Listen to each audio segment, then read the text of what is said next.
ये पटना है और इसकी तारीख फ्रॉम टाइम इमेमोरियल है। ईसा अलैहिस्सलाम से पहले, बिफोर क्राइस्ट, ये जगह न सिर्फ एग्जिस्ट करती थी बल्कि हिंदुस्तान के एग्जिस्टेंस की दलील थी। यानी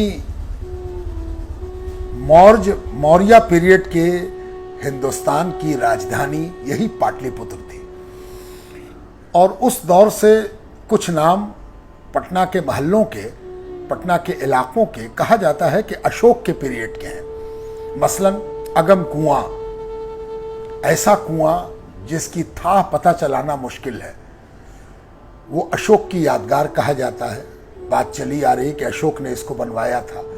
कुम्हरार, ये वो जगह है जहां खुदाई के बाद, एक्सकवेशन के बाद मौर्यन पीरियड के रोगनी काम किए हुए पिलर्स मिले। पत्थर के पायों पर रोगनी परत का चढ़ाना मौर्यन पीरियड की पहचान है। इसलिए यह माना जाता है कि अशोक का महल इसी आसपास था और उसी का कुछ हिस्सा कुम्हरार में एक्सकवेट होके बाहर आया। फुलवारी, कहा जाता है कि यह फुलवारी अशोक ने ही बनवाई थी और वो अशोक की फुलवारी थी। इससे अशोक के दौर तक की बात पता चलती है और गुप्ता पीरियड तक पाटलिपुत्र अपने उरूज पर रहा। उसके बाद फिर डाउनफॉल हुआ और राजधानी यहां से हट गई और दूसरी जानिब बढ़ गई। फिर हम ये देखते हैं कि सल्तनत पीरियड में, यानी गुलाम डायनेस्टी से लेकर खिलजी डायनेस्टी और खिलजी डायनेस्टी से लेकर तुगलक डायनेस्टी और तुगलक डायनेस्टी से शर्की डायनेस्टी तक पटना के बजाय बिहार शरीफ राजधानी रही, जो मौजूदा नालंदा डिस्ट्रिक्ट का हेडक्वार्टर है। तब पटना एक तरह से नेग्लेक्टेड था। लेकिन मुगल पीरियड से फिर से एक बार मुगल जैसे से राइज किए, पटना भी राइज करने की तरफ बढ़ा। बाबर भी मनेर आया था, मनेर तक पहुंचा है वो। और बाबर के बाद फिर शेरशाह के दौर में शेरशाह की बनवाई हुई मस्जिदें पटने में मौजूद हैं, शेरशाही मस्जिद। और शेरशाह के बाद फिर शाहजहां के दौर में अकबर भी आया है यहां। अकबर दाऊद किरारानी का पीछा करता हुआ आया था। दाऊद बागी हो गया था। दाऊद अपने बाप सुलेमान किरारानी के बाद हाजीपुर में एक खुद मुख्तार सल्तनत का बानी हुआ था और वो शेर शाह के उमरा में से थे। इसके बाद शेर शाह और सलीम शाह के डाउनफॉल के बाद सुलेमान किरारानी खुद मुख्तार हो गए थे और उनका बेटा दाऊद अकबर से भिड़ गया था। अकबर ने उसकी सरकोबी के लिए खुद आना पसंद किया था और यहां आकर दाऊद को भगाया। शाहजहां के पीरियड में सैफ खान नाम का एक बड़ा मुगल सरदार हुआ जो शाहजहां का अपना साढ़ू था। यानी सैफ खान की बीवी मुमताज महल की अपनी बहन थी। सैफ खान ने पटने को बहुत सजाया, सवारा, रिकंस्ट्रक्ट किया। मुगल पीरियड में वो पहला आदमी है जिसकी तवज्जो पटने पर हुई। उसी ने यहाँ की ईदगाह बनवाई जो गुलजार बाग में है और उसी ने मदरसा मस्जिद बनवाई जो पटने की सबसे बड़ी मस्जिद है। वो अकेली मस्जिद है जिसमें 5 गुंबद है। साथ साथ वो मदरसा मस्जिद इसलिए कहलाती थी कि उस मस्जिद में मदरसा डोमिनेट करता था। काफ़ी बड़ा मदरसा था जिसमें हज़ारों तलबा एक साथ तालीम पाते थे और उसका कैंपस इतना बड़ा था कि जब आज़ादी की लड़ाई में गांधी जी बार बार आ रहे थे और गांधी जी की आमद की वजह से यहाँ एक नुमाइंदा इजलास हुआ था, तो कहा जाता है कि 1 लाख लोगों का मजमा वहाँ जमा हुआ था। वो मदरसा मस्जिद भी सैफ खां की बनवाई हुई है। सैफ खां के बाद जिसने पटना की तामीर और तरक्की में सबसे नुमाया रोल अदा किया वो औरंगजेब का पोता अजीम है, जिसे हम अजीम उस शान के नाम से जानते हैं।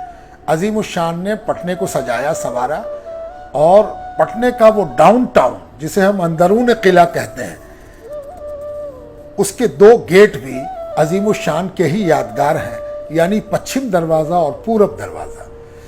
ये पश्चिम दरवाज़ा आज भी मौजूद है, पूरब दरवाज़ा अब एग्जिस्ट नहीं करता, लेकिन वो मोहल्ला मौजूद है जो पूरब दरवाज़ा कहलाता है। पश्चिम दरवाजे का एक पिलर अभी तक मौजूद है। ये पश्चिम दरवाजे से पूरब दरवाजे के दरमियान डाउनटाउन था और इसके बाहर दो ऐसी नहरें थीं जो बाहर की आबादी से डाउनटाउन को अलग करती थी।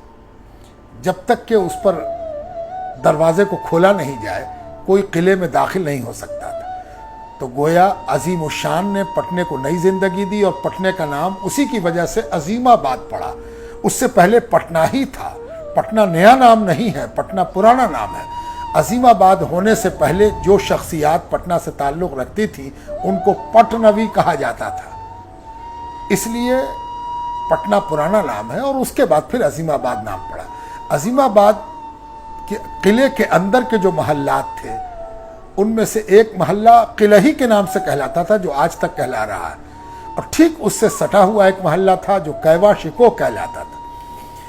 फिर उससे आगे बढ़ते हैं तो हम देखते हैं कि महल्लों की तरतीब मीर सलामी, मारूफगंज, ये शख्सियात के नाम के साथ था। शाह की इमली, टेढ़ी इमली, डंका इमली, अब इमली पर 3 नाम हो गया। अब हट्टा या हाट के नाम पर दल हट्टा, मच्छर हट्टा, गुर हट्टा। इसी तरह बहुत से नाम पटना के ऐसे थे जो दिल्ली उजड़ने के बाद जो लोग या लखनऊ के उजड़ने के बाद पटना में शेल्टर ले रहे थे, बहुत से उलमा, शुआरा, उदाबा, सूफिया, वो दिल्ली की यादगार के तौर पर पटने में भी महल्लों की तामीर हो रही थी। मसलन मुगलपुरा, लोधी कटरा, ये सब दिल्ली की याद दिलाते थे। साथ साथ मीतन घाट, शाहगंज, सुल्तानगंज, आलमगंज, ये वो महल्ले थे जो किसी न किसी शख्सियत से जुड़े हुए थे। सूफियों का भी बड़ा असर था यहाँ। सूफियों से जुड़े हुए नाम भी बहुत थे। मसलन दौरे मुगल में एक ईरानी शहजादा, सफवी शहजादा पटना आया, और वो इसलिए पटना आया कि उसने फ़कीरी इख्तियार कर ली थी, हुकूमत से अपने ताल्लुक़ को तर्क कर दिया था, और वो सफवी शहजादा यहाँ फ़कीराना लिबास में आया और उसका नाम था मिर्ज़ा मुराद सफवी। उसी के बागीचे में आज का PMCH है। मिर्ज़ा मुराद सफवी के नाम से ही वो जगह मुरादपुर कहलाती है। इसी तरह एक दरगाह जो एक बड़े सूफ़ी शाह अर्ज़ा के नाम से मशहूर हुई, और इतनी मशहूर हुई कि उस जगह का नाम ही हो गया दरगाह। इतने बड़े कैंपस में फैली हुई वो दरगाह शाह अर्ज़ा, जो सूफियों के एक स्कूल ऑफ थाउट को डिनोट करते थे, जिनके खुलफा में, जिनके चेलों में अगर शाह शुजावल थे तो शाह बसंत भी थे। इसी तरह शाह बाकर की तकिया, मिर्ज़ा घसीटा की तकिया, ये वो खानकाहें और दरगाहें थीं जो किसी बुजुर्ग से जुड़ी हुई थी। शाह मन्नान की गढ़ी, शेख मट्ठा की गढ़ी, शेख मट्ठा की गढ़ी को ही उस वक्त के अंग्रेज ऑफिसर ने फिर से खुदाई कराकर नया शेप दिया था, और उस ऑफिसर का नाम था मैंगल्स, जिसकी वजह से वो मैंगल्स टैंक कहलाया, जो बदल के मंगल तालाब हुआ। लेकिन वो बुनियादी तौर पर शेख मट्ठा की गढ़ी है, जिसे मैंगल्स ने ठीक कराया तो मैंगल्स टैंक हुआ, और फिर हमारे हिंदी असरात ने उसको मंगल तालाब बना दिया। यहाँ की खानकाहें, यहाँ की दरगाहें, यहाँ का पटन देवी का मंदिर, छोटी पटन देवी और बड़ी पटन देवी, ये सब सैकड़ों बल्कि हज़ारों बरस की तारीख कह रही है। यहाँ के मंदिरों की भी स्थापत्य कला और मंदिरों का भी आर्किटेक्चर देखने के लायक है। यहाँ बुद्धिस्टों के, जैनियों के, सिखों के गुरुद्वारे भी नहायत अहमियत और तारीख़ी इम्पोर्टेंस के हामिल हैं। 10वें गुरु गोविंद सिंह जी की यादगार यहाँ का तख्त श्री हरमंदिर, गोल्डन टेम्पल के बाद हिंदुस्तान में दूसरे नंबर का सिखों का सबसे बड़ा गुरुद्वारा है।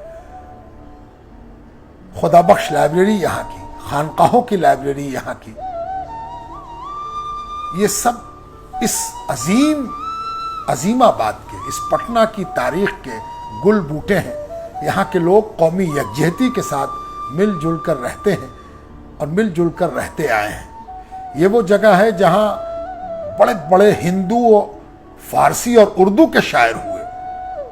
प्यारे लाल उल्फती और महाराजा कल्याण सिंह आशिक, ये वो उर्दू और फारसी के शोरा हैं कि जो किसी तरह भी किसी दूसरे स्कूल ऑफ थाउट से पीछे नहीं है। ये नुमाइंदगी के राम नारायण मौजू, ये वो बड़े लोग हैं। यही वो पटना है जिसने अपनी वुसअत क़ल्बी और वुसअत ज़हनी की बुनियाद पर राजा राम मोहन राय को मजबूर किया कि वो अपनी अरबी और फारसी की तालीम के लिए पटना आए, और इसी पटना सिटी में उनकी तालीम हुई। ये एक हल्की सी सरसरी झलक है जो पटने पर डाली गई।